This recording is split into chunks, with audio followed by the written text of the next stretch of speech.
Esto es un poco lo que exploro en mi película y desde este ángulo es como lo he querido hacer, el que más me ha interesado. Está de acuerdo con lo que ha expuesto ahora el director y si tenía ganas de hacer este tipo de papel a lo mejor un poco más dramático y que se aleja de otros así más comerciales, a lo mejor que ha podido hacer. Well, definitely agree with what Christian just said. And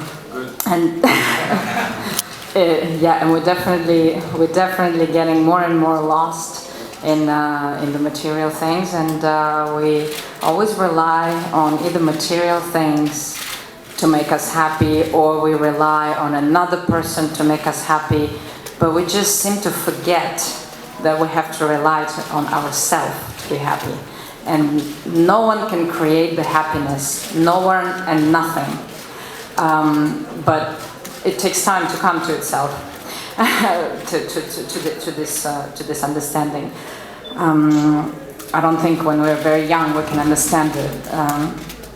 No one can create the happiness, only ourselves, and it's inside. It's not tangible, it's not materialistic.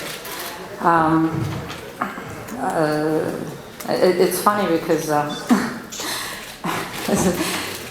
it's funny because in this film there's a room that makes things, and I recently created a room in my own house where I throw things away. I'm not kidding, that's actually true. I should take a picture, I'll Instagram it so everybody can see it. It's a mess, and it's a room that I'm following the method of Marie Kondo, who you probably know. There I am, so I'm going through a period in my life where I'm throwing everything away. I don't want to own anything, I don't want to have stuff, I don't want to have clothes, I don't want to have too much jewelry. I want to have minimum and very little. And you know what? The more I throw away, the happier I feel. It's just a little anecdote from my personal life. I mean, it has nothing to do with it. So, you know, that's another movie. We can film a movie about the room where you give away things. And I realized that the less I own, the lighter and the freer I feel. And it's a new stage in my life, and I think it's going to bring me into other directions, but for now that's where I am, and I'm starting a new phase. Y Olga, si pudierais hacer solo un deseo, ¿cuál sería? The question is it material or not? Immaterial. Immaterial. Ah. What's the question? I don't understand. Just one? Well, there's a... Ah, very difficult. Okay. To be happy, to have love, to be healthy. So that's 3. Sorry, it's hard. I don't know what's better. The thing is, you can't be happy if you don't have love and you're not healthy. So I guess they're kind of connected. Health and love, and you're happy. That's all you need, no? And you can't throw it away because you can't grasp it. You can't hold it. It's inside. I think when you have it, you own it. So it's very difficult for me to have a good answer because I know that everything you wish for will die someday. So I'm stuck. I don't know what to wish anymore. Has trabajado con muchísimos directores, entre ellos Terrence Malick, Terry Gilliam, Giuseppe Tornatore o Fernando León de Aranoa en A Perfect Day. Quería saber qué te ha aportado en este caso Christian en The Room y cómo has preparado el personaje un poco. What Christian brought me is this amazing story, because he came up with it in his head. Very well done, very clever. Basically, it's the stories that are very difficult to find, and find a story that's not like the other, that's original. And when I read it, I couldn't stop reading it because there was suspense, and I needed to know how it ends. And that's the first thing. And then once we were shooting on set, what Christian was very good at is, trusting us. It's very important. Loving his actors. That's something Because when you feel that your director is behind you, you want to give everything you have. And also giving us, at the same time, giving us freedom, directing us, but yet, you know, letting us do what we have to offer, me and Kevin, what we could. He let us play with the characters, and sometimes we would just improvise certain things. And well, for example, in the moments where they go crazy, we would just grab things, and he just let us. He just watched where we go with it, and we went. I think you couldn't even imagine we would do certain things. We let our imagination free, and that was a lot of fun to do. Freedom is always good, on set as well. No, but they're so good that I didn't do anything. No, pretty much. No, it's true. That's not true. No. It's, when they were together, Kevin and Olga, they were just like going really well with the acting, and when it's happening, you just watch it happen, and you're just there to maybe sometimes say, could you lower it down, and that's it. So it's a very easy job when you have those great actors. It's very true. When I came to Sitges with Renaissance, and after that I decided to stop making films because it's too much pressure, too much everything for a very short time. Like a film is 1 hour and a half. Like the first film took me 7 years to make. So I was very depressed after that, and I started painting, like alone in my studio. And there's a chemistry about cinema which is really interesting because it's not just me, it's the actors, it's also the teamwork. And when everything is on the right place and you trust people, like Reynald and we had a great relationship, and I think the actors know that they're in the right space, and they're trusting the action to rise from their intuition, and that's really interesting. And Reynald could maybe say 2 things about it, the way he was shooting the film, because it's in the beginning we had like this very maybe you can answer, Reynald. In the beginning we had like this very structured idea of what we wanted to do, and then it just all went. Because we prepared a lot the film with Christian because we know each other for the past 4 years now. And I think on the first day of shooting we were too stuck on what we prepared. It was to scholar away, to do it. And hopefully we realized that on the second day of shooting. And the second day of shooting was with Olga and Kevin, and we did the first shot with them, and they were dancing. The scene was wearing a tuxedo. Olga was wearing the nice dress. They're dancing,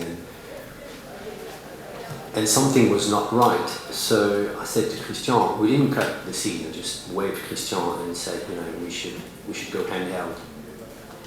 And from that moment, on the entire shooting, it changed just everything. It changed everything because suddenly Olga and Kevin just felt the camera, and I think it's you give the energy, you receive the energy, and that was a key moment on the way we decided to visually write the film with Christian and with the actors. So finally we did a lot of scenes like when they get crazy, just handheld for 10-12 minutes, and it was done. It was done because you can't reproduce that. You receive the energy from the actors, and now I'm talking not as a DP but as a camera operator. You receive the energy, and you, even if they improvise, you know exactly what they're going to do, and it changed just everything. So we prepared a lot, we had everything in our mind, but we no longer we arrived on the set and get the storyboard out and like, okay, we're going to do this and that. No, fuck that. It doesn't work like that. We knew what we wanted to do. Christian, we prepared a lot, and that was it. We was just half of the actors, Olga and Kevin's energy. ¿Consideráis que la habitación es un ente maligno o si es amoral y simplemente el problema es cómo lo usa la gente? Y si existiera una habitación, claro que en la película nadie es capaz de usarla bien, ninguno de los protagonistas, pero si creéis que hay alguna forma correcta, si hubiera en la vida real, si existiera esta habitación, si hay alguna forma correcta de utilizarla. So, do you consider the room in the movie to be an evil being, or just like evil being. or just without morals, and the problem is us human beings using it incorrectly? Yes. That's the first one. And then, if it existed in real life, would there be a correct form of using the room, or it's impossible? I think it's impossible to. If it's the same room that's in the movie, it makes no sense to use it because whatever you take outside of the house disappears. So what's the point? the thing is, that means you can create a beautiful, stunning, full of wealth, golden cage, but you're in a cage because you can't go out, so you're not free. So basically you're trapped in the house because you're attached to the things. It's actually very interesting because you can't take it out, it shows that you're attached to material things. So if you want to be happy, you have to stick to them. But if you want to be free, you have to leave, but then you'll have nothing. So what do you choose, freedom or wealth and being in prison, right? Obviously, I think we all know the answer. However, it's not that easy, right? Because in the beginning, it feels like, but of course we'll be happy if we're surrounded by all these material things. And I think until you really actually have it, you can't understand. I know that it's very appealing to have things, because we do think that, oh, if we have a little bit of this or a little bit of that, we will actually be happy. It's engraved in us. And I think only once you have it, you can understand. It's hard to explain to a person that doesn't have it, that that's not the happiness. Although, then we're talking about extremes, right? Because people that have nothing to eat and live on the street definitely could use some of that and could use the room. But it's all within the levels of normality.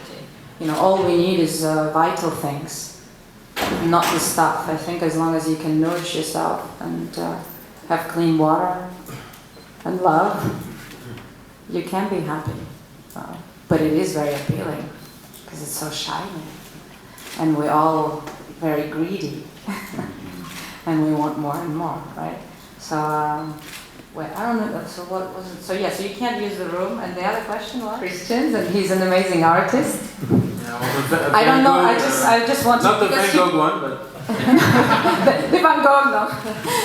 The Leonardo da Vinci. Yeah, but he actually is a painter, and I don't think he would say this about himself, but I just wanted to point out. See, all the paintings in the movie, apart from Van Gogh, are done by. Christian, and also I didn't find a gallery. You painted the room, right? You painted. Yeah, but I couldn't find a gallery, so I decided to put my pictures and my paintings in the film. As well as it's the film, it's also an exhibition of Christian's artwork. Yeah, very narcissistic. No, he's really good. He's really good.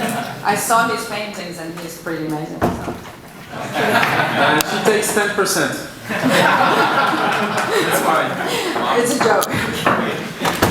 But in order to afford his paintings, you definitely need a room because you'd have to ask for a lot of money. So I don't think you can afford it. It's a joke. He actually gave it to us for free, so we got lucky. Quería preguntarle al director que ya que en la película nos presenta una habitación con poderes mágicos, que nunca nos da el origen o la explicación de este poder. Si él en algún momento se planteó ponerlo en la película o en alguno de los borradores del guión. Sí, llegó a escribirlo. Esto para el director. Y para Olga, una curiosidad. Being a James Bond fan, as I am, me gustaría preguntarte cómo valoras, 10 años después de haber sido lo que se llama chica Bond en una película de James Bond, la experiencia. ¿Cómo ha ido para tu carrera? Lo digo porque ahora recientemente, hace pocos años, se cumplió el 50 aniversario de las películas de James Bond y habían más actrices que decían que les había ido mal a lo largo de su carrera o hablaban negativamente de la experiencia que actrices que decían que les había ido bien. Kristen, your question is, so you never give an explanation about the origins of this magic room? Do you have them? And did you ever think about including the explanation in the movie?